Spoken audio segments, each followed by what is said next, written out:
ജപ്പാനിലെ ദ്വീപായ ഒക്കിനാവയിലെ അമേരിക്കയുടെ വ്യോമതാവളത്തിൽ സ്ഫോടനം നടന്നിരിക്കുന്നു.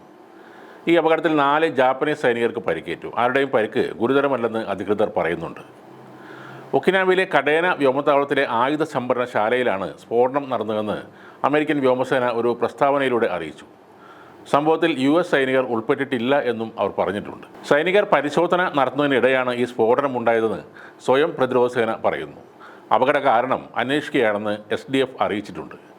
രണ്ടാം ലോക യുദ്ധകാലത്തെ 100 കണക്കിന് ടൺ ബോംബ് ഒക്കിനാവയിലും പരിസരത്തുമുണ്ട്. മിക്കതും അമേരിക്കൻ സൈന്യം ജപ്പാനിൽ ഇട്ടവ തന്നെയാണ്. ഏകദേശം 1856 ടൺ ബോംബുകൾ പൊട്ടാതെ ഇവിടെ കിടപ്പുണ്ട് എന്നാണ് കരുതുന്നത്.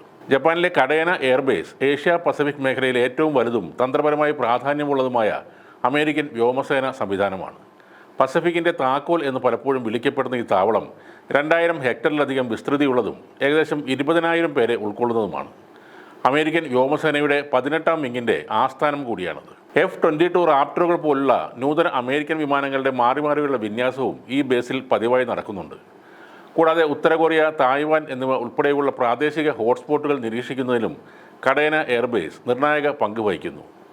ഇങ്ങനെയൊരു കേന്ദ്രത്തിൽ നടന്ന സ്ഫോടനം വരാനിരിക്കുന്ന വലിയ സ്ഫോടനങ്ങളുടെ സാമ്പിൾ വെടിക്കെട്ടായാണ് യുദ്ധ വിദഗ്ധർ വിലയിരുത്തുന്നത്. ഈ സ്ഫോടനത്തിന് പിന്നിൽ ഇറാൻ്റെയോ അവരുടെ സായുധ ഗ്രൂപ്പുകളുടെയോ പങ്കുണ്ടോ എന്നാണ് CIA-യും മൊസാദും സംശയിക്കുന്നത്. ഇറാനെതിരെ അമേരിക്കയും ഇസ്രായേലും സംയുക്ത നീക്കം നടത്തിയാൽ ഈ വ്യോമത്താവളവും അവരുടെ സൈനിക നീക്കങ്ങൾക്ക് സഹായമേകുന്ന ഒരു പ്രധാന ഘടകമാണ്. എന്നാൽ ഇറാനെതിരായ ഏതൊരു നീക്കവും ഉത്തര കൊറിയ, ചൈന, റഷ്യ തുടങ്ങിയ ഇറാൻ അനുകൂല രാജ്യങ്ങളെയും പ്രകോപിപ്പിക്കും. ഇറാനെ ആക്രമിക്കാനുള്ള നീക്കത്തിനെതിരെ റഷ്യ ഇതിനകം തന്നെ ഒരു മുന്നറിയിപ്പും നൽകിയിട്ടുണ്ട്. ഇപ്പോൾ റഷ്യ ഏത് നിമിഷവും ഒരു ആക്രമണത്തിന് തയ്യാറെടുക്കുകയാണ് എന്നാണ് റിപ്പോർട്ടുകൾ.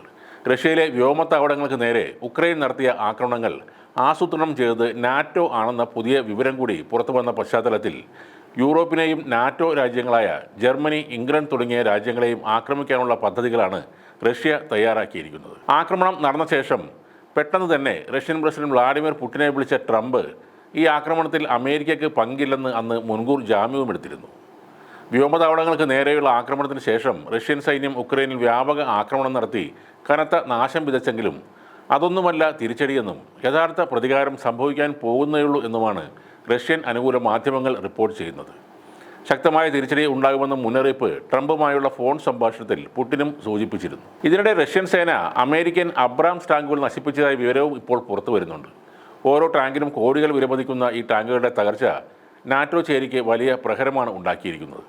അമേരിക്കയിൽ നിന്നും ഉക്രൈൻ ലഭിച്ച 31 ടാങ്കുകളിൽ 5 എണ്ണം മാത്രമേ നിലവിൽ ഉക്രൈൻ്റെ കൈവശമുള്ളൂ. 2023 ജനുവരിയിൽ അന്നത്തെ അമേരിക്കൻ പ്രസിഡന്റ് ബൈഡനാണ് അമേരിക്കയുടെ അഭിമാനമായ M1 അബ്രാംസ് ടാങ്കുകൾ ഉക്രൈന് കൈമാറാൻ തീരുമാനിച്ചത്.